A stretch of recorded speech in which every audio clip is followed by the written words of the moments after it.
al-ma'bud, zat yang diibadahi, al-malik, zat yang memiliki, al-mutasarrif, zat yang mengatur. Rabb kita Allah, yang kita ibadahi Allah Subhanahu wa ta'ala. Yang memiliki kita semua Allah Subhanahu wa ta'ala. Lillahi ma fis samawati wa ma fil ard, milik Allah apa yang di langit yang 7 dan apa yang di bumi. Nah, ketika kemarin bulan-bulan gawat Juli Agustus, nah, setiap hari kita mendengar inna lillahi wa inna ilaihi raji'un. Sapa meneh iki sing mati? Nah, ya. Siapa lagi yang mati? Inna lillahi, kita semua milik Allah Subhanahu wa ta'ala. Karena Allah yang memiliki kita dan orang lain, makhluk yang lainnya, apa yang di bumi dan apa yang di langit, itu semua milik Allah Subhanahu wa ta'ala. Al-mutasarrif, Allah Subhanahu wa ta'ala yang mengatur dengan kekuasaannya, dengan nikmatnya. Allah Subhanahu wa ta'ala yang mengatur siang dan malam, musim hujan, musim kemarau. Musibah itu ditimpakan kepada siapa? Siapa di antara yang terkena musibah yang meninggal dunia? Nah, Allah Subhanahu wa ta'ala yang mengatur itu semua. Alhamdulillah kita sampai hari ini masih bisa berdiri beribadah kepada Allah Subhanahu wa ta'ala, masih bisa bertasbih. Padahal yang kita lakukan mungkin tidak lebih hebat dari saudara-saudara kita yang meninggal dunia karena terkena COVID-19. Nah, kita pakai masker, mereka pakai masker. Mereka cuci tangan, kita cuci tangan. Mereka menjaga tidak berkerumun dan sebagainya, kita juga demikian sama. Tapi kenapa kemudian ada di antara kita yang meninggal duluan dan ada yang alhamdulillah masih selamat? Ini semua diatur oleh Allah Subhanahu wa ta'ala. Siapa yang akan meninggal di bulan Juli Agustus kemarin semua sudah tercatat di Lauhil Mahfuz. Malaikat al-maut, malaikat pencabut nyawa tidak akan salah, tidak akan keliru. Nah, mengambil dari satu rumah itu siapa yang diambil? Mungkin diambil semuanya, berempat-empatnya, berlima-limanya. Kalau keluarganya 5, atau kadang yang selamat 2, yang selamat 3. Nah, itu semua diatur oleh Rabb kita Allah Subhanahu wa ta'ala. Jadi Ar-Rabbu maknanya Al-Ma'bud, Al-Malik, Al-Mutasarrif, yang diibadahi, yang memiliki dan yang mengatur. Allah yang memiliki kita, Allah yang mengatur kita, Allah yang mengatur kehidupan di alam semesta ini, dan Allah satu-satunya zat yang pantas untuk kita ibadahi. Kemudian fa idza qila laka ish akbaru ma tara min makhluqatihi, apa makhluk terbesar yang kamu lihat dari makhluk-makhluk Allah, ciptaan Allah Subhanahu wa ta'ala? Faqul as-samawati wal ard, maka katakanlah ciptaan Allah yang terbesar yang dapat kita lihat khususnya dengan mata telanjang adalah langit dan bumi. Nah, langit yang 7 dan bumi juga 7. Nah, demikian diciptakan oleh Allah Subhanahu wa ta'ala. Ini adalah yang paling besar yang kita lihat. Yang makhluk bawah langit, makhluk bawah bumi, dan yang di atas langit. Ini yang paling besar yang dapat kita lihat. Fa idza qila laka ish ta'rifuhu bihi, apabila ditanyakan kepadamu apa Nah, yang engkau kenal dengannya Allah Subhanahu wa taala. Dengan apa engkau mengenal Allah Subhanahu wa taala? Bagaimana kamu tahu tentang Allah Subhanahu wa taala? Faqul a'rifuhu bi ayatihi wa makhluqatihi. Maka jawablah bahwa aku mengenal Allah Subhanahu wa taala dengan ayat-ayatnya dan makhluk-makhluk ciptaannya. Nah,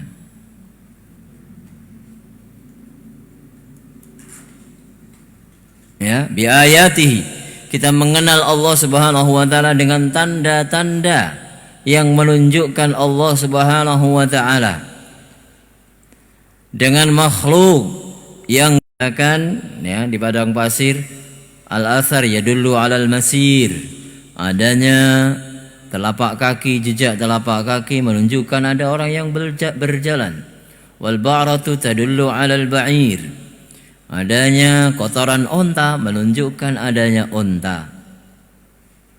Maka makhluk ini menunjukkan adanya al-khaliq, adanya makhluk yang diciptakan. Ini menunjukkan adanya zat yang menciptakan mereka. Tidak mungkin mereka menciptakan diri mereka sendiri. Tidak mungkin sesuatu itu ada sekonyong-konyong tiba-tiba. Nah, ujuk-ujuk begitu saja langsung ada. Itu tidak mungkin. Ada yang mengadakannya, ada yang menciptakannya. Adanya makhluk menunjukkan adanya al-khaliq yang menciptakannya. Nah, kalau tadi makhluk yang terbesar langit dan bumi, maka kemudian dikatakan oleh Syekh Muhammad bin Abdul Wahab, apa tanda terbesar? Ish a'dhamu ma tara min ayatihi. Apa ayat terbesar yang kamu lihat? Maka ayat terbesar, tanda yang paling besar yang menunjukkan keberadaan Allah Subhanahu wa taala, apa kira-kira? Al-lailu wan nahar, malam dan siang, adanya malam dan siang. Ini ayat yang menunjukkan kepada Allah Subhanahu wa taala. Ada yang menggilirkan malam dan siang, sehingga tidak siang terus, tapi juga tidak malam terus. Nah, kalau seandainya siang terus, nah, tidak ada tempat dan waktu untuk istirahat. Kalau malam terus gelap, juga demikian, sulit untuk bekerja. Betapa banyak, ya, lampu-lampu yang harus disediakan. Nah, di ladang-ladang itu bagaimana? Itu pun nanti kalau ada lampu mungkin, ya, tidak sejelas kalau seperti siang hari yang dengan matahari. Nah, wa dalilu ala dzalika qauluhu ta'ala, dalil untuk ini semua apa yang disampaikan dari awal tadi, bahwa Rabb kita adalah Allah, Allah yang mengatur, yang kita ibadahi, yang memiliki kita semua. Makhluk terbesar adalah langit dan bumi. Ayat-ayat, tanda-tanda yang terbesar yang menunjukkan adanya Allah Subhanahu wa taala adalah malam dan siang. Itu ditunjukkan dalam surat Al-A'raf ayat 54. Perkataan Allah Subhanahu wa taala, "Inna rabbakumullahu alladzi khalaqas samawati wal arda fi sittati ayyam." في 6 أيام ثم استوى على العرش يغشي الليل النهار يطلبه حثيثا والشمس والقمر والنجوم مسخرات بأمره ألا له الخلق والأمر تبارك الله رب العالمين. Nah, inna rabbakumullah, sesungguhnya Rabb kalian, ya, yang harus kalian ibadahi, yang memiliki kalian, yang mengatur kalian adalah Allah. Alladzi khalaqas samawati wal ard, yang telah menciptakan langit dan bumi. Fi sittati ayyam, dalam kurun waktu 6 hari. Nah, bumi diciptakan terlebih dahulu, belum dilengkapi, kemudian Allah menciptakan langit, disempurnakan langit itu. Nah, kemudian setelah langit sempurna, maka Allah Azza wa Jalla melengkapi bumi. Bumi diciptakan dulu, tapi sempurnanya lebih dulu langit. Sebagaimana dijelaskan dalam surat Fussilat. Nah, fi sittati ayyam, dalam kurun waktu 6 hari. Nah, sebagian ahli tafsir mengatakan hikmah diciptakannya langit dan bumi dalam kurun waktu 6 hari, padahal Allah Subhanahu wa taala Maha Kuasa, mampu seandainya mau menciptakan langit dan bumi dalam waktu sekejap. Innama amruhu idza arada syai'an yaqulu lahu kun fayakun. Nah, seandainya Allah menghendaki dengan kata kun untuk menciptakan langit dan bumi, maka akan terjadi dalam waktu sekejap. Tapi Allah Subhanahu wa taala menunjukkan bahwa Allah menciptakan langit dan bumi dalam kurun waktu 6 hari. Faedahnya, hikmahnya adalah itu mengajarkan kepada kita sikap hati-hati, pelan-pelan, tidak sembrono, tidak gerusa-gerusu. Nah, maka langit dan bumi diciptakan dalam 6 hari. Tsumma stawa 'alal 'arsy, kemudian Allah Subhanahu wa taala beristiwa, berada di atas 'arsy. Allah berada di atas 'arsy, yang 'arsy Allah berada di atas langit yang ketujuh, yang itu menunjukkan bahwa Allah di atas, tidak di mana-mana, tidak sebagaimana keyakinan orang-orang wahdatul wujud. Yushil lailan nahar, Allah Subhanahu wa taala menutupi malam dengan siang. Yatlubuhu hasitha, yang selalu mengejarnya. Nah, ya, selalu kejar-kejaran antara malam dan siang di belahan bumi, terus demikian. Nah, tadi sebelum maghrib, ketika masih 5:30 masih terang, kemudian sekarang sudah 6:30 sudah gelap. Terus demikian berjalan malam ini, besok jam 4:30 sudah mulai terang, jam 5 sudah terbit matahari. Terus demikian berputar. Yatlubuhu hasisa, mengejarnya. Nah, dengan tergopoh-gopoh, ya, dengan terus kejar-kejaran terus antara malam dan siang. Nah, wasyamsa wal qamara wan nujuma musakhkharatun bi amrih, matahari dan bulan, kemudian bintang-bintang, semua ditundukkan, ya, diatur dengan perintah dari Allah Subhanahu wa taala. Ala lahul khalqu wal amr, bukankah milik Allah penciptaan dan perintah? Yang menciptakan adalah Allah, sebagaimana yang memerintah juga Allah Subhanahu wa taala. Yang menciptakan matahari Allah, yang memerintahkan matahari untuk terbit dari arah timur Allah Subhanahu wa taala. Yang menciptakan bulan Allah Subhanahu wa taala, yang memerintahkan bulan terbit dari arah barat Allah Subhanahu wa taala. Nah, wan nujum, demikian juga bintang-bintang, diletakkan di mana, jumlahnya berapa, Allah Subhanahu wa taala yang mengetahui.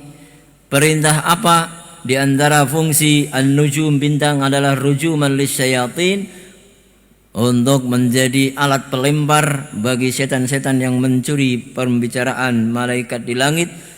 Nah, itu perintah dari Allah Subhanahu wa taala. Ala lahul khalqu wal amr, tabarakallahu rabbul alamin.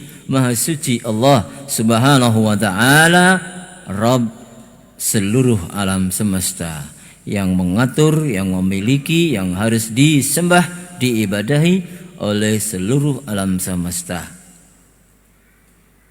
Nah, jadi ini, ya, akidah keyakinan kita, Rabb kita Allah Subhanahu wa taala. Allah yang mengatur kita, Allah yang memiliki kita, Allah yang harus kita ibadahi, Allah yang menciptakan kita. Kita mengenal Allah Subhanahu wa taala dengan adanya makhluk. Apa? Apabila ditanyakan kepadamu, apa makna dari lafzul jalalah Allah? Apa arti Allah itu? Nah, faqul ma'nahu dzul uluhiyati wal ubudiyati ala khalqihi ajma'in. Maka makna Allah ya itu adalah dzul uluhiyah wal ubudiyah. Allah artinya yang memiliki hak untuk diagungkan dan diibadahi. Ala khalqihi ajma'in, oleh seluruh makhluknya. Seluruh makhluk Allah Subhanahu wa ta'ala beribadah kepada Allah Subhanahu wa ta'ala tau'an au karha. Ada yang tau'an dengan sukarela, ada yang terpaksa.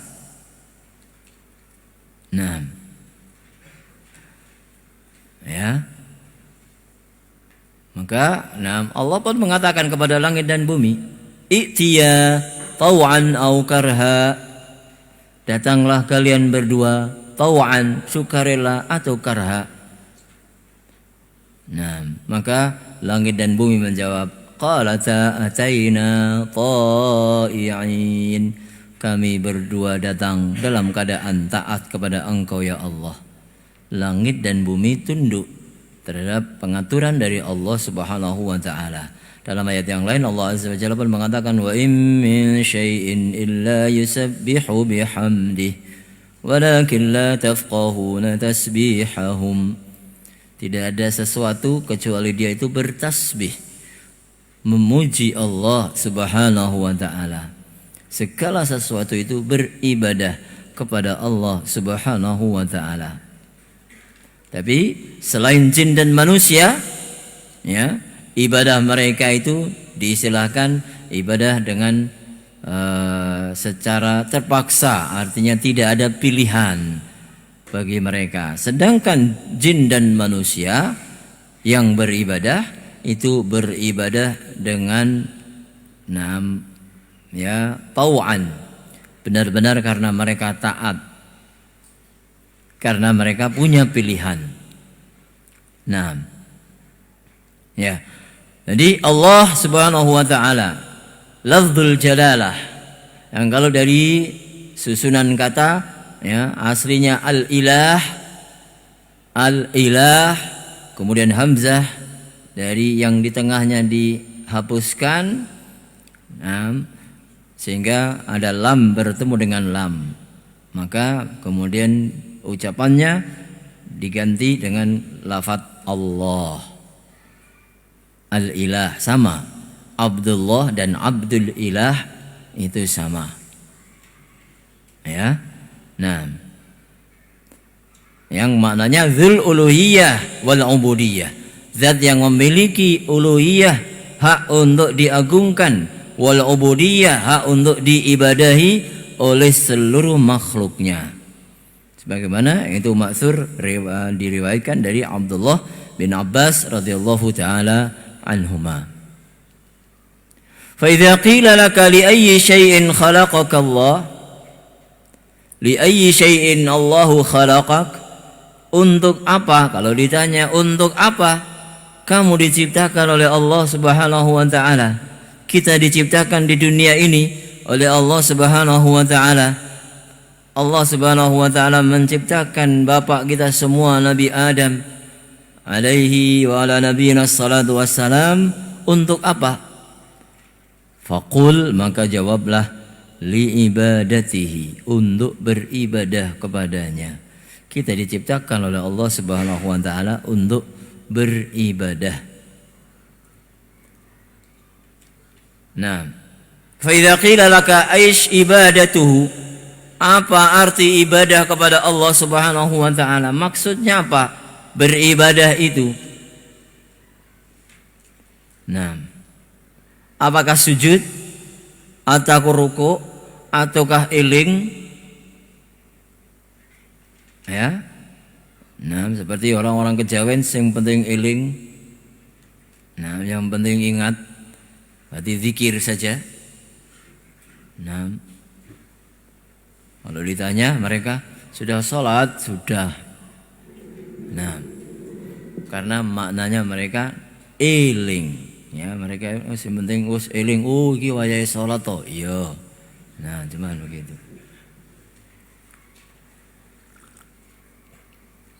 Nah,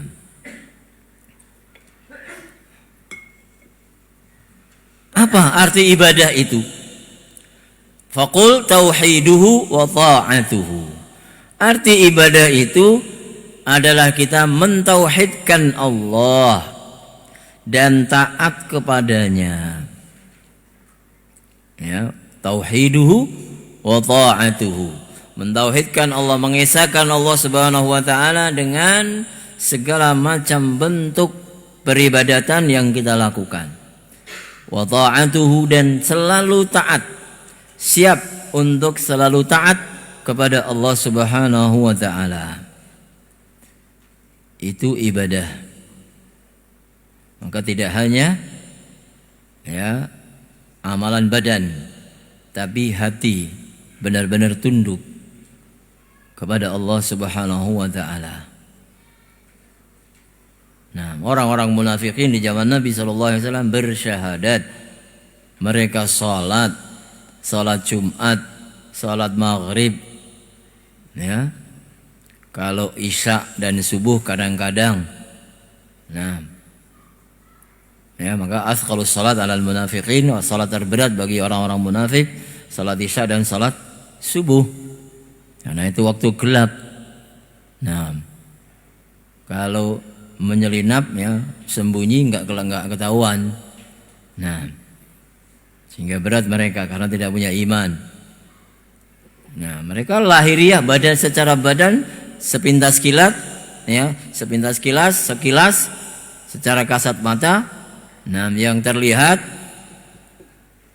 beribadah kepada Allah, tapi hatinya tidak beriman, tidak ada ketundukan, tidak ada ketaatan dari dalam hatinya. Maka tidak diterima dari mereka.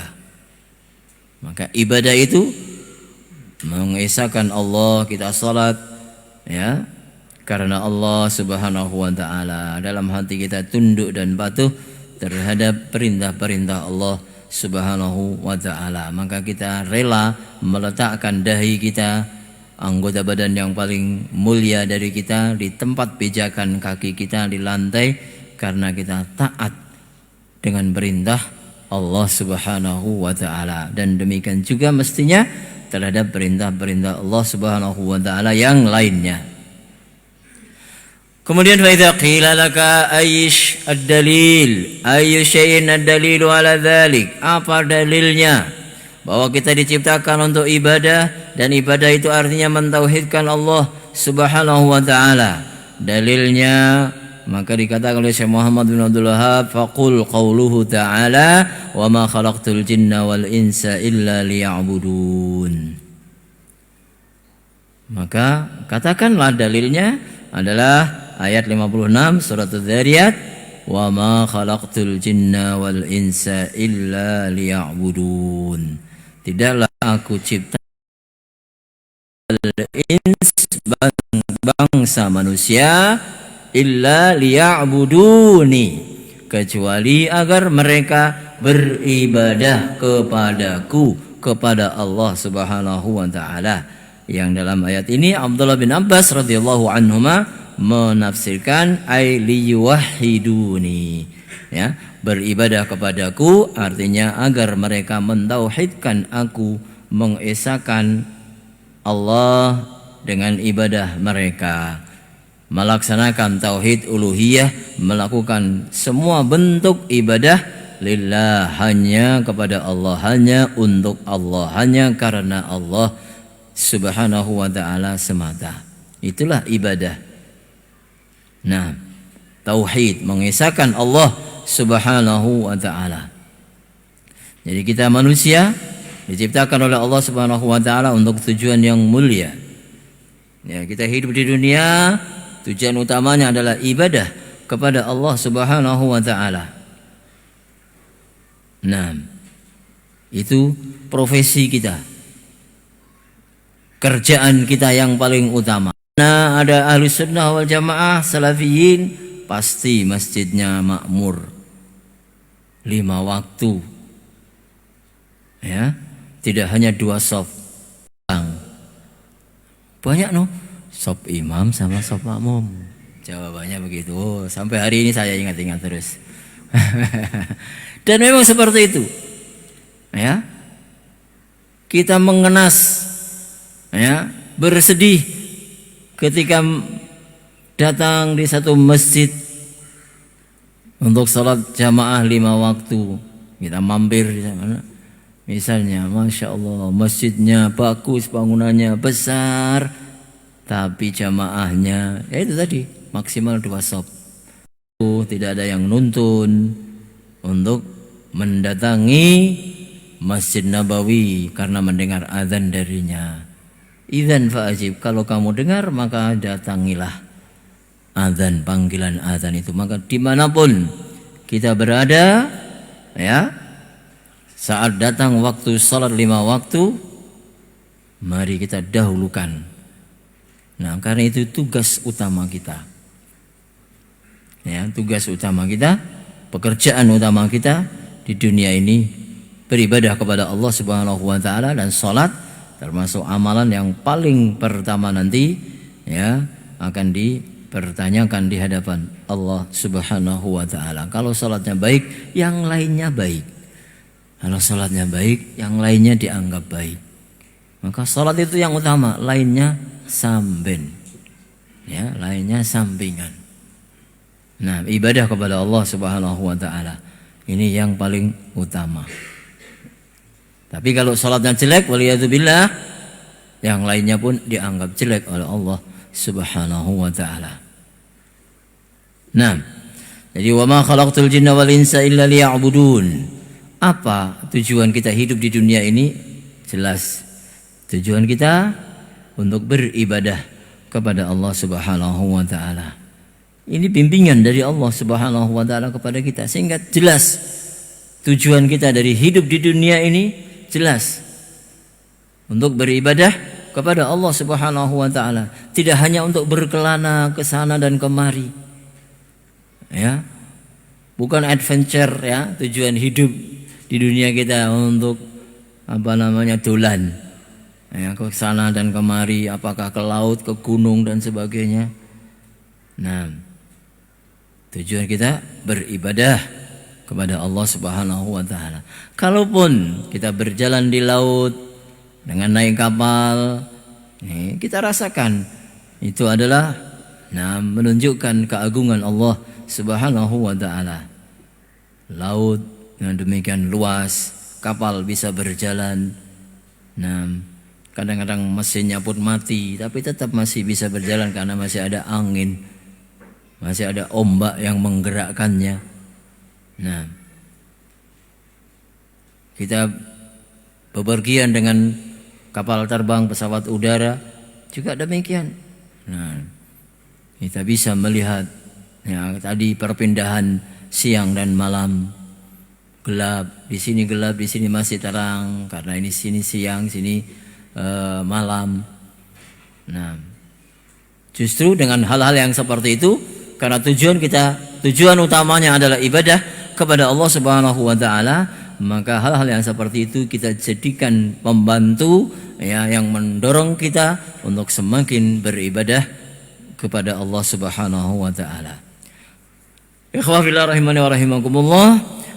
Wa idza qila laka, Syekh Muhammad bin Abdul Wahab meneruskan, apabila ditanyakan kepadamu, ayyu syai'in awwalu ma faradallahu alaik, apa hal pertama yang Allah Subhanahu wa taala wajibkan kepadamu? Maka jawablah, faqul, katakan, kufrum bit-taghuti wa imanun billah. Hal pertama yang diwajibkan oleh Allah Subhanahu wa taala adalah mengkafiri taghut, sesembahan selain Allah, wa imanun billah, dan beriman kepada Allah Subhanahu wa taala. Wa dalilu ala dzalika qauluhu ta'ala, dalilnya perkataan Allah Subhanahu wa taala dalam surat Al-Baqarah 256.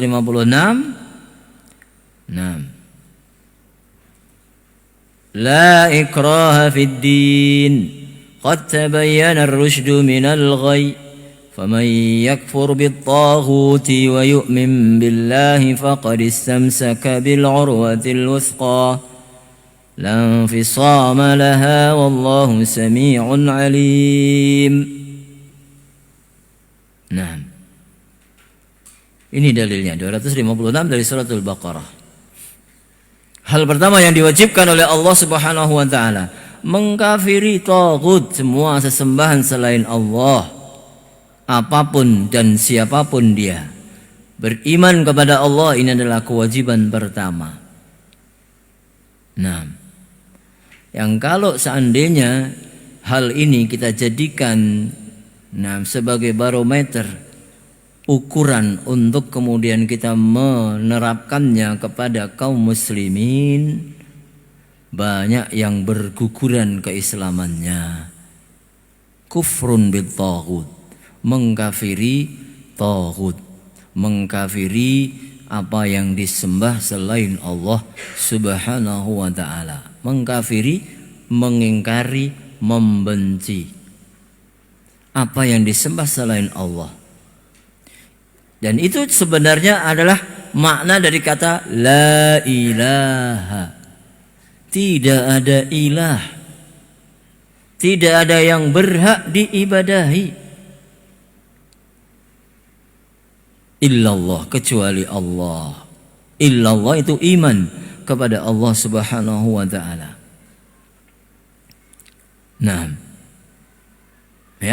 Mengkafiri para taghut.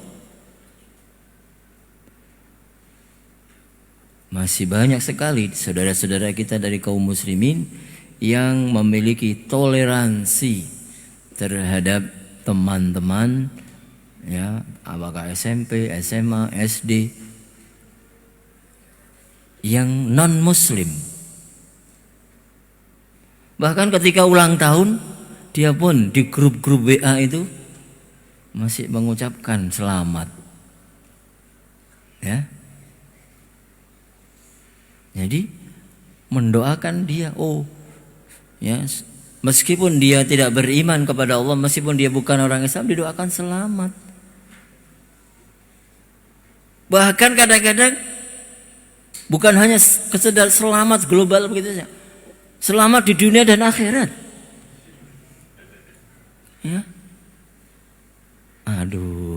Heran ya. Jadi kalau dilihat dia ngaji Al-Qur'annya bagus, mendatangi pengajian-pengajian rajin,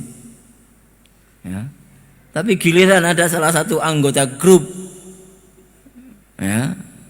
WA, alumni SMP, alumni SMA, alumni SD yang kemudian ulang tahun, ketika orang Islam, masya Allah juga didoakan begitu. Tapi ketika yang bukan Islam pun juga didoakan.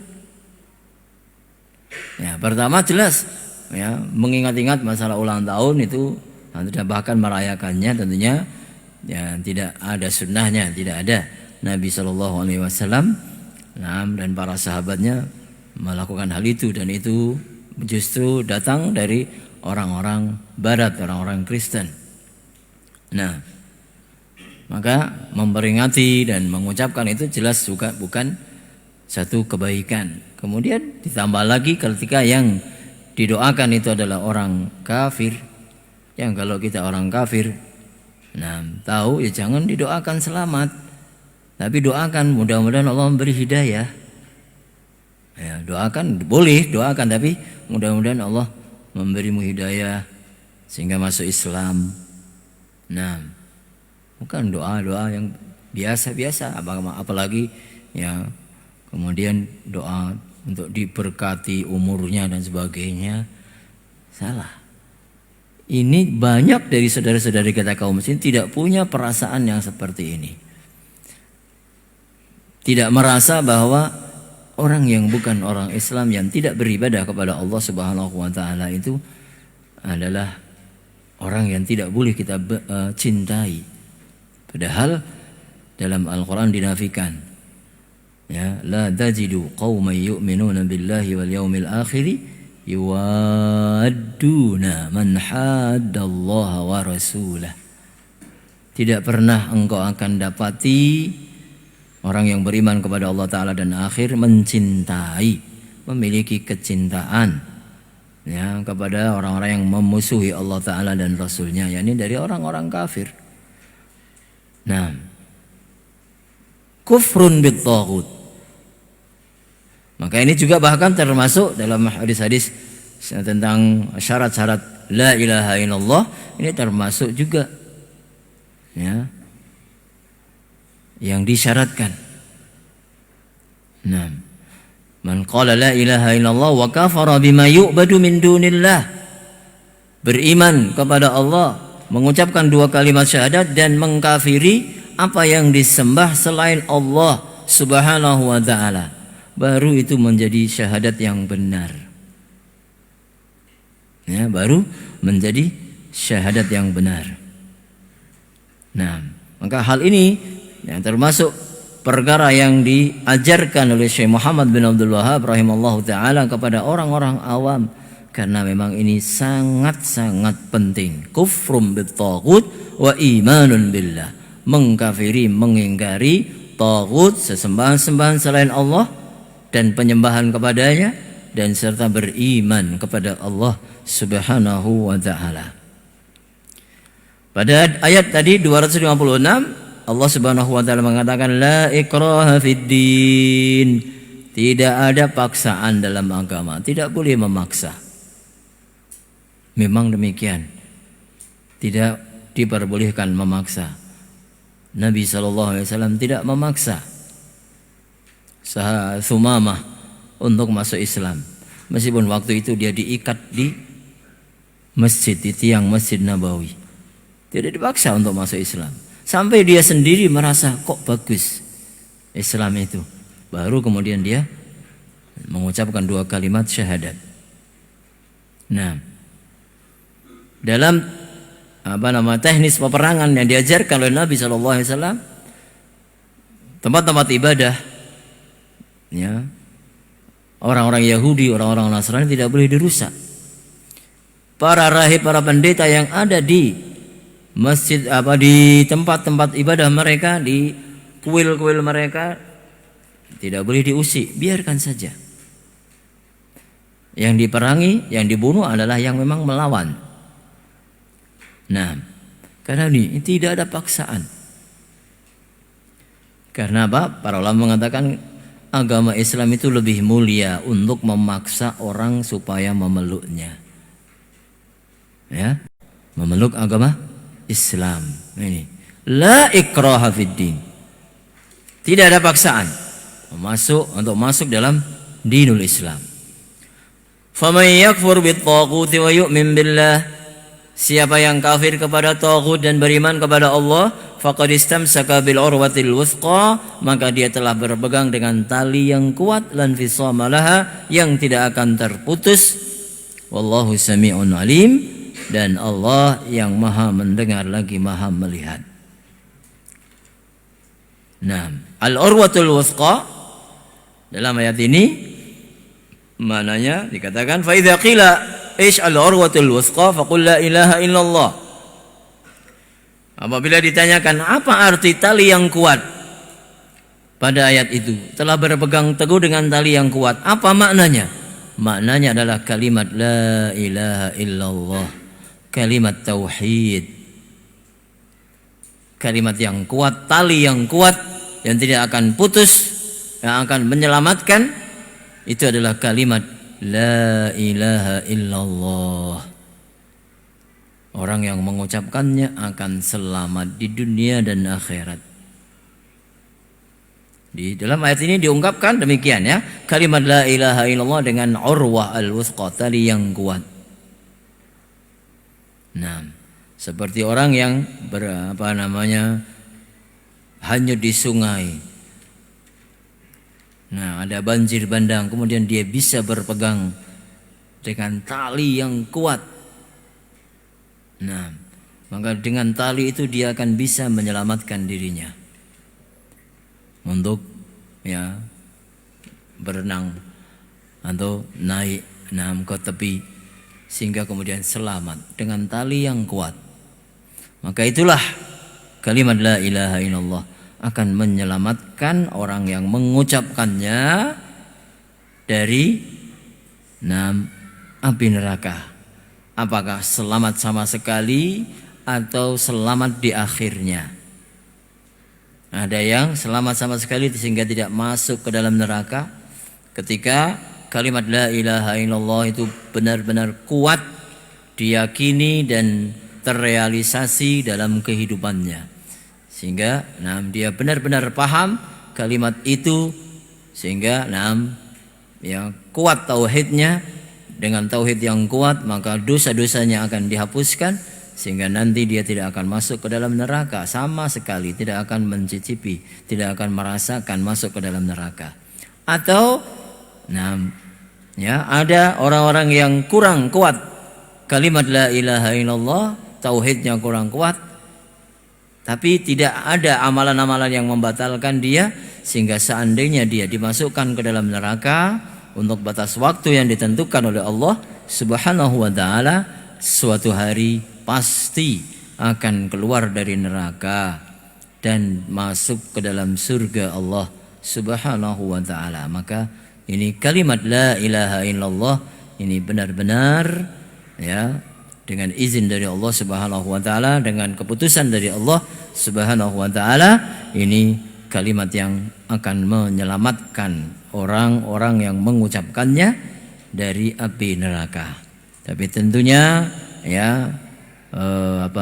untuk bisa selamat,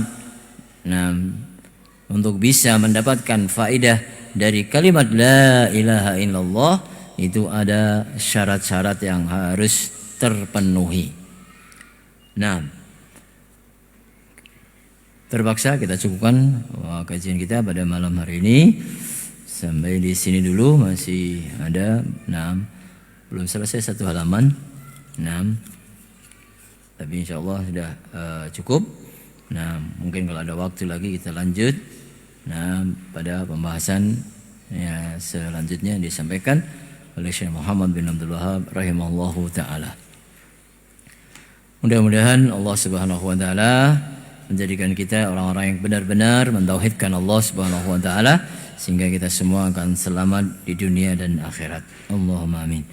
Subhanakallahumma wa bihamdika asyhadu an la ilaha illa anta astaghfiruka wa atubu ilaik. Assalamualaikum warahmatullahi wabarakatuh.